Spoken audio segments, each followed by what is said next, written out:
हमारे शरीर की जो बनावट है वो हमारे स्वभाव को बताती है। यानी कि हमारे शरीर के अंदर जो हम यहाँ पर भी हम क्या चेक कर रहे हैं, शरीर को ही तो डायरेक्ट चेक कर रहे हैं। भाई हमने यहाँ दबा कर देखा कोड़ी अपनी जगह पर है या नहीं है, हमने यहाँ दबा कर देखा नले की समस्या है या नहीं है, यहाँ नाभि अपनी जगह पर है या नहीं है। हम ऑर्गन्स की पोजीशन ही तो देख रहे हैं। तो ऑर्गन की पोजीशन जब बिगड़ती है तो शरीर के अंदर भी बदलाव आता है। हम देखेंगे इसमें कि नाभि जब खिसकेगी तो नाभि को चेक करते समय पर नाभि से आपके दोनों निप्पल्स की दूरी गड़बड़ हो जाएगी, नाभि से आपके दोनों पैरों के अंगूठों की दूरी गड़बड़ हो जाएगी। यानी कि नाभि जब खिसकेगी तो आपके शरीर का बैलेंस भी बिगड़ेगा, आपकी आईब्रोज गड़बड़ हो जाएगी, है ना, आपकी कानों की जो ऊंचाई है यानी कि बैलेंस है वो बिगड़ जाएगा, कंधों का बैलेंस बिगड़ जाएगा।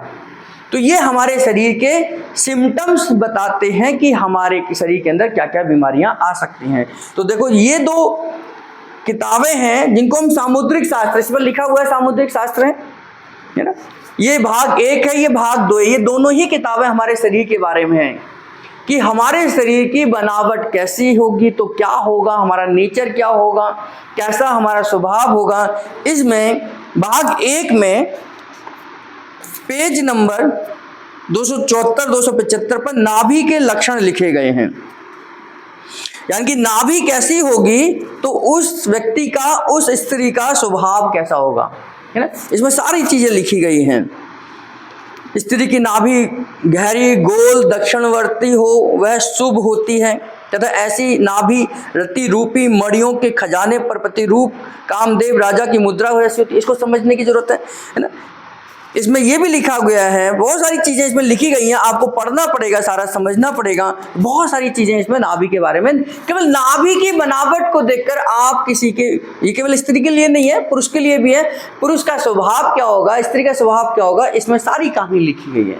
उसके पैर की उंगलियां छोटी बड़ी है, कौन सी बड़ी होगी तो कैसा स्वभाव होगा, ये सब लिखा है ना। और ये बहुत बड़ी रिसर्च है ये, और इन्हीं से ही हमें बीमारियों का पता चलता है। हमें तो ये बीमारी के हिसाब से समझना है, हालांकि किसी के स्वभाव का क्या करना, तो हमें बीमारी को देखना है कि भाई इनसे हमें बीमारी का कैसे पता चलेगा।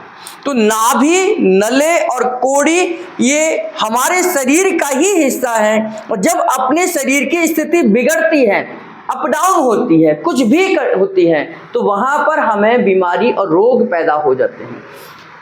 जब तक ये अपनी जगह पर ठीक है हमारी कोड़ी, हमें कोई दिक्कत नहीं है। यानी कि जब ये कोड़ी स्टर्नम बोन के साथ जुड़ी हुई है तो हमें कोई दिक्कत नहीं है, ना श्वास लेने की दिक्कत है, ना खाने की दिक्कत है, ना पीने की दिक्कत है। लेकिन अचानक से जब ये खिसक जाएगी तो हमें बीमारियां आनी शुरू हो जाएंगी। या मीठा मीठा सा दर्द बना रहेगा, या भारीपन बना रहेगा, या चुभन सी बनी रहेगी, या हमें खाने में दिक्कत होगी, और यहाँ पर बार बार हमें वॉमिटिंग की फीलिंग हो सकती है, या हमारे को यहाँ पर एक भारीपन बना रहेगा। यानी कि जब यहाँ की सेटिंग बिगड़ी तभी तो ये हुआ। जब सेटिंग बिल्कुल ठीक है तो हमें कोई दिक्कत नहीं है। जिनको भी यहाँ कोई दिक्कत नहीं है यानी कि उनकी कोड़ी ठीक है। भाई मेरे को कलाई में दर्द नहीं है, इसका मतलब यहाँ की 8 हड्डियां अपनी जगह पर है। अगर यहाँ कलाई में दबाने पर, घुमाने पर दर्द हो, कटर पटर की आवाज आए, तो यानी कि यहाँ की सेटिंग बिगड़ गई। तो सेटिंग के, यानी कि जो सेटिंग भगवान ने बनाकर भेजी है, वो सेटिंग जब भी बिगड़ेगी वो हमारे को बीमारी का कारण बनेगी, वो कारण बनेगी। ऐसे नाभि अगर नाभि की धड़कन हम महसूस करते हैं, जब नाभि अपनी ही धड़कन पर है यानी कि यहीं पर धड़क रही है, तो हमें कोई दिक्कत नहीं, तो नाभि की कोई समस्या नहीं है। लेकिन जैसे ही वो ऊपर नीचे हो जाएगी तो वहां पर आपके ऑर्गन्स की भी सेटिंग गड़बड़ हो जाएगी। नीचे हो जाएगी तो अलग दिक्कत है, ऊपर हो जाएगी तो अलग दिक्कत है, दाएं हो जाएगी तो अलग दिक्कत, बाएं हो जाएगी तो अलग दिक्कत। तो ये नाभि की सेटिंग, और बहुत सारे लोगों को नाभि की समस्या होती है, जिसको है उसको महसूस होती है। भाई नाभि जब अपनी जगह नहीं है तो लूज मोशन हो सकते हैं, कॉन्स्टिपेशन हो सकता है, इन्फेक्शन जल्दी हो सकता है, इन्फ्लामेशन हो सकता है, कोलाइटिस हो सकता है। ये आज के मॉडर्न साइंस के हिसाब से बीमारियों के नाम रख देते हैं। अब कोलाइटिस हो गया है, या इन्फ्लामेशन हो गई है, या इन्फेक्शन हो गया है, या कुछ और समस्या आ गई है, आपने क्योंकि मेडिकल लाइन में क्या है कि group of symptoms is called disease, है ना। यानी कि लक्षणों के ग्रुप को, एक समूह को हम बीमारी का नाम दे देते हैं। यानी कि जो लक्षण हो रहे हैं, जो लक्षण दिख रहे हैं, उन लक्षणों के समूह को हम क्या करते हैं, एक बीमारी का नाम दे देते हैं। जबकि क्या है कि वहां पर हमें समझने की जरूरत है कि हर जगह के अलग अलग सिम्टम्स होते हैं। कि नाभि जब खिसकेगी तो नाभि अपने हिसाब से जब खिसकेगी तो आपको तब दिक्कत आएगी, तो नाभि को ठीक करने की जरूरत है, हम सिम्टम्स को थोड़ी ठीक करेंगे। अब वहां पर क्या है, आधुनिक विज्ञान में हम सिम्टम्स पर काम करते हैं। यानी कि जो लक्षण दिखाई दे रहे हैं, लूज मोशन हो रहा है तो लूज मोशन की टैबलेट दे देते हैं, कॉन्स्टिपेशन हो रहा है तो कॉन्स्टिपेशन की ट्रीटमेंट दे देते हैं, टैबलेट दे देते हैं, आईबीएस हो रहा है यानी कि इन्फ्लामेशन हो रही है तो इन्फ्लामेशन का ट्रीटमेंट दे देते हैं, इन्फेक्शन हो रहा है तो इन्फेक्शन। उसका कारण क्या है, कारण का तो ट्रीटमेंट ही नहीं हुआ ना। तो कारण का जब तक ट्रीटमेंट नहीं होगा वो बीमारी दब जाएगी, 1 महीने 2 महीने 3 महीने, फिर दोबारा निकल कर आएगी, क्योंकि उसका कारण तो वहां बना रहेगा, कारण तो बना रहे। अब यहां पर अगर हमारे नले पड़ गए हैं तो नले का जो हिस्सा है यानी कि वो पैरालाइज हो गया है, वहां पर इंटेस्टाइन मूवमेंट ही नहीं कर रही है, वहां पर वो मूवमेंट खत्म ही हो गई है, पेरिस्टाल्टिक जिसको मूवमेंट कहते हैं। अब ये कई सारे लोगों को कभी भी एक दिन में ये बीमारी नहीं आती, नले की तो बिल्कुल नहीं आती। नले की बीमारी धीरे धीरे कर आती है, एक दिन में कभी नहीं आती। जब एक दिन में कोई बीमारी नहीं आई है तो उसका कारण हमें ढूंढना है। तो बहुत सारे लोग स्ट्रेस में रहते हैं, लाइफस्टाइल गड़बड़ रहती है, खान पान का ध्यान नहीं रहता, हम अनजाने में जाने में वजन उठाने वाले काम कर लेते हैं और यहाँ से आपकी सेटिंग खराब हो जाती है, तो ये नले पड़ना हो जाती है। तो नले की भी हमें समस्या हो सकती है। इसके अंदर इन दोनों किताबों के अंदर आपको यहाँ की भी समस्या मिल जाएगी, आपको यहाँ की भी मिल जाएगी और यहाँ की भी मिल जाएगी। यानी अगर आपको यहाँ पर कुछ गड़बड़ हो रहा है तो इसके क्या सिम्टम्स होंगे, नाभि अपनी जगह से खिसकेगी तो क्या क्या सिम्टम्स हो सकते हैं, नाभि की बनावट में फर्क आ जाता है, नाभि अलग अलग तरीके से दिखने लग जाती है और नाभि भी अपना स्वरूप चेंज करती है, स्वरूप चेंज करती है। नाभि कभी अंदर चली जाएगी, कभी बाहर आ जाएगी, कभी छोटी भी हो सकती है, कभी बड़ी भी हो सकती है। तो यानी कि आपके उस समय की स्थिति क्या है ये पता लग जाएगा, ये पता लग जाएगा जब हम इसको समझेंगे। और नाभि के बारे में कहा जाता है, नाभि तो हमारे शरीर के लिए बहुत उपयोगी है। 1500 से ज्यादा अच्छे बैक्टीरिया हमारे नाभि के पास होते हैं, है ना। 1500 से ज्यादा गुड बैक्टीरिया, ये साइंस बताती है कि अच्छे बैक्टीरिया हमारे नाभि के चारों तरफ होते हैं। नाभि हमारे ऊर्जा का केंद्र है। नाभि एक ऐसा स्थान है जहां हमारे मरने के बाद भी 7 मिनट तक प्राण रहते हैं। प्राण का मतलब प्राणवायु वहां पर चलती है। देखिए हमारे मरने और जीने में क्या फर्क है, केवल हमारी श्वासों का ही फर्क है। हम श्वास ले रहे हैं तो जीवित हैं, श्वास नहीं ले रहे हैं तो मर गए हैं, है ना। तो श्वास का ही तो है जिंदा और मरना। तो श्वास जब हम ले रहे हैं तो हमारे जो प्राण हैं वो 7 चक्र पर हैं। योग में 7 चक्र हैं, यहाँ पर ऊपर से लेकर नीचे तक हमारे टेल बोन तक 7 चक्र हैं। ये ऊर्जा के केंद्र है। तो एकदम से सारी ऊर्जा नहीं निकल जाती, मरते समय पर धीरे धीरे चक्रों का अंत होता है, यानी कि वहां की एनर्जी डाउन होती है। तो नाभि में 7 मिनट के बाद में ऊर्जा खत्म होती है, यानी कि यहाँ पर 7 मिनट के बाद तक भी कई बार स्पंदन हो सकता है। नाभि जो है, अब ये तीनों जो है, योग की भाषा में बात करूं तो योग तो आज सारी दुनिया देख रही है, पढ़ रही है, सीख रही है, योग में पीएचडी कर रही है। योग के अलग अलग डिफरेंट पार्ट हैं। तो योग का सहारा लेकर अगर हम बात करें तो लोगों को जल्दी समझ आती है। योग में ये 3 जगह है, मतलब अगर हम समय की बीमारी की बात करें तो एक जगह ये हो गई, एक जगह ये हो गई, एक जगह ये हो गई। इन तीनों जगहों पर 3 चक्र अलग अलग हैं। यहां पर नाभि के पास कौन सा चक्र है, नाभि के पास मणिपूरक चक्र है, मणिपूरक चक्र है। यहां पर कौन सा है, स्वादिष्टान चक्र है। यहां पर कौन सा है, यहां पर कौन सा है, अनाहत चक्र है ना। तो यहां पर अनाहत चक्र है जिसको हार्ट चक्र भी कहते हैं, नहीं हृदय चक्र भी कहते हैं। यहां पर कौन सा है, नाभि के ऊपर मणिपूरक चक्र है। यहां पर स्वादिष्टान चक्र है। स्वादिष्टान का मतलब यहां पर पेट से संबंधित है ना, कि यहां पर खाना आपका एब्जॉर्ब होता है। तो ये 3 चक्र हैं। इन 3 वैसे 7 चक्र होते हैं। ऊपर सहस्त्र चक्र है, फिर आपका ज्ञान चक्र है, आज्ञा चक्र है जिसको बोलते हैं ना, तो अलग विशुद्धि चक्र है। तो ऐसे कर इसके 7 चक्र हैं। तो 3 चक्र हमारी इन तीनों जगहों पर हैं।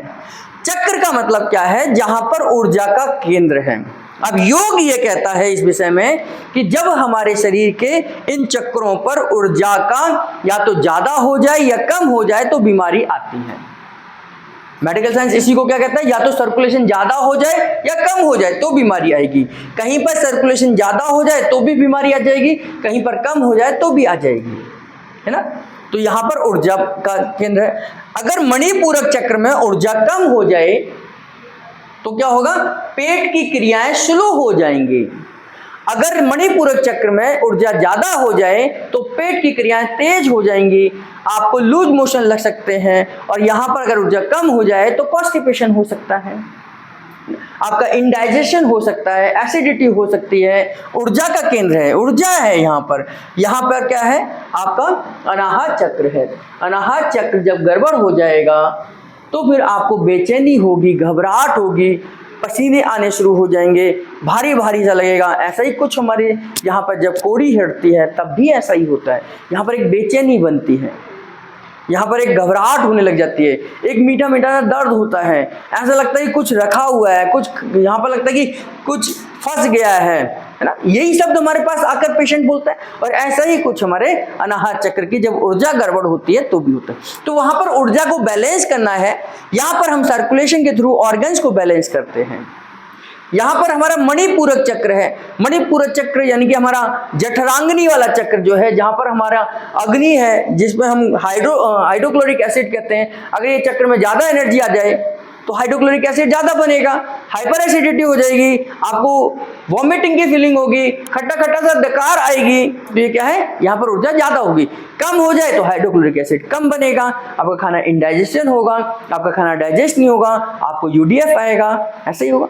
और जब आपका स्वादिष्टान चक्र नहीं ठीक होगा, स्वादिष्टान चक्र का मतलब आपके इंटेस्टाइन की मूवमेंट हो गई, अगर वहां एनर्जी ज्यादा हो गई तो लूज मोशन हो जाएंगे आपको, वहां कम हो गई तो आपको कॉन्स्टिपेशन हो जाएगा, है ना। तो आपका खाना एब्जॉर्ब भी नहीं होगा, यानी कि स्वादिष्टान चक्र है। इसके नीचे क्या है, मूलाधार चक्र है।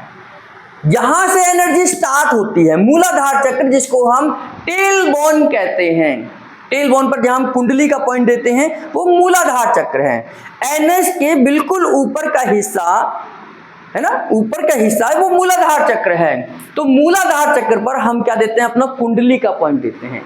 कुंडली का पॉइंट देते हैं। और कहां पर कुंडली का पॉइंट असर करता है, हमारी पीनियल ग्लैंड पर करता है। कुंडली हम पीनियल ग्लैंड के लिए देते हैं, हाफ कुंडली 40 सेकंड दे रहे हैं। तो मूलाधार चक्र से हम पॉइंट प्रेस कर रहे हैं। और सबसे ऊपर का पॉइंट कौन सा है, चक्र कौन सा है, सहस्रार चक्र है। यानी कि सबसे ऊपर का टॉप जो है हमारा, यहाँ 7वां है, यहाँ पहला है। हम पहले पॉइंट से प्रेस करते हैं, 7वें पॉइंट पर एनर्जी दे रहे हैं, यानी पहले पॉइंट से हम सर्कुलेशन बढ़ा रहे हैं और पहले पॉइंट यहाँ तक 7वें पॉइंट तक बढ़ा रहे हैं।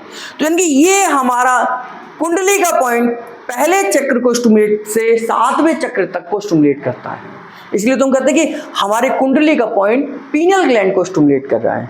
पीनियल ग्लैंड हमारी सबसे ऊपर की ग्लैंड है, सबसे टॉप मोस्ट ग्लैंड है। तो न्यूरोथेरेपी में हम मूलाधार चक्र को स्टिमुलेट करते हैं, पीनियल ग्लैंड से करते हैं, और सहस्रार चक्र यानी कि जो सबसे ऊपर का चक्र है उसको स्टिमुलेट करते हैं। हम ये जानते हैं क्योंकि यहाँ पर एनर्जी का फ्लो है। जैसे जैसे ये एनर्जी ऊपर की तरफ जाएगी आपके सभी चक्र बैलेंस होते हुए चले जाते हैं। जहां एनर्जी अटक गई वहीं बीमारी आ जाएगी। तो एनर्जी का फ्लो नीचे से ऊपर की तरफ होता है। योग में हमारा नीचे से ऊपर की तरफ होता है, और जहां एनर्जी अटक जाएगी या कम हो जाएगी या रुक जाएगी वहां पर बीमारी की शुरुआत हो जाती है। तो यहां पर इन चक्रों को बैलेंस करा जाता है योग के माध्यम से। यहीं पर इन चक्रों में एनर्जी भी गड़बड़ होती है। योग की भाषा में से आपका चक्र का इनबैलेंस कहते हैं। न्यूरोथेरेपी में नाभि, नले और कोड़ी की समस्या कहते हैं। और अंग्रेजी में मैंने आपको बताया यहाँ पर जायफर्स्ट प्रोसेस कहते हैं। ये नेवल एरिया है। नेवल एरिया तो वो भी बोलते हैं, नेवल तो आप डालेंगे तो गूगल पे भी मिल जाएगा। और ये क्या है, आपका इंटेस्टाइनल पैरालिसिस है। तो ये तीनों समस्याएं एक्चुअल में साइंस के हिसाब से भी है, योग के हिसाब से भी है, क्योंकि आयुर्वेद का हिस्सा है। आयुर्वेद में ही योग है ना। योग के अंक कहाँ से आया, आयुर्वेद से आया है। तो आयुर्वेद में योग है और योग में चक्र है, और चक्र का गड़बड़ होना बीमारी का कारण है। तो ये योग के हिसाब से भी, हमारे आयुर्वेद के हिसाब से भी है। और आयुर्वेद में ही कहीं ना कहीं हम लोकल भाषा में नाभि, नले और कोड़ी की समस्या इनको बोलते हैं। न्यूरोथेरेपी नाभि पर काम करते हैं। हम भी आयुर्वेद का भाग हैं, हम भी आयुर्वेद की ही एक शाखा का हिस्सा है कहीं ना कहीं। ये जितनी भी थेरेपी है, यानी कि हम जो नेचुरल तरीके से ट्रीटमेंट दे रहे हैं, चाहे नेचुरोपैथी हो, चाहे वो न्यूरोथेरेपी हो, है ना, ये सब कहीं ना कहीं हमारे उस आयुर्वेद का ही हिस्सा हैं, जहाँ पर अलग अलग शाखाओं में जाकर, यानी कि अलग अलग ब्रांचेज में जाकर हमारे ट्रीटमेंट देने के तरीके अलग अलग हो सकते हैं।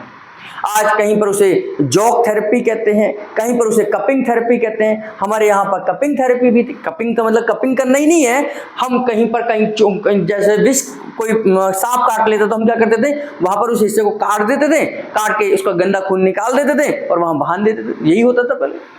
जैसे पहले कोई तीर लग जाता था तो वहां क्या करते थे, हम गोली लग गई तो गोली को निकाल देते, वहां पर उसका जो खराब खून है वो निकाल देते थे, वहां बांध देते थे।